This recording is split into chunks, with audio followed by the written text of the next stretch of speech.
শুধু আমি কি করে দিলাম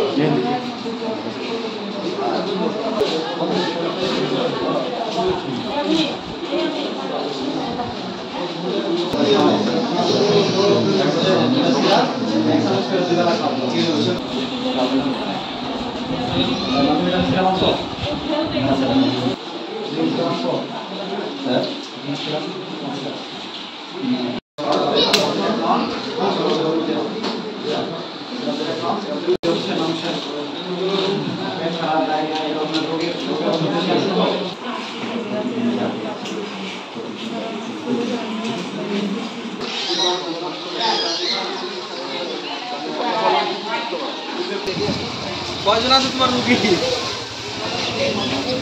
রেডি রাখতে বল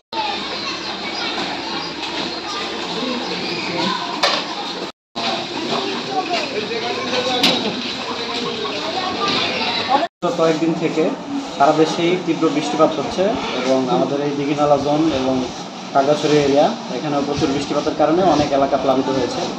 তো সেখানকার অনেক মানুষ দেখা যাচ্ছে ঘর ছেড়ে এখন আশ্রয় কেন্দ্রে উপস্থিত হয়েছে এবং এই সমস্ত লোকেদের মধ্যে অনেকেই আছে যারা পানিবাহিত বিভিন্ন রোগে আক্রান্ত।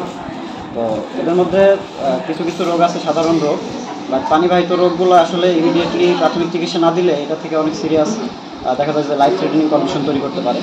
তো আমরা দিঘিনালা জোনের পক্ষ থেকে আমরা এনশিওর করছি, চেষ্টা করছি যে যারা পানিবন্দী লোকজন আছেন, যারা আশ্রয় কেন্দ্রে আছেন, তাদের দোরগোড়ায় প্রাথমিক চিকিৎসা সেবাটা পৌঁছে দিতে। তারই ধারাবাহিকতায় আমরা আজকে এখানে মেডিকেল ক্যাম্পেইন করছি এবং আরেকটা লোকেশনে আমরা করবো ইনশাল্লাহ।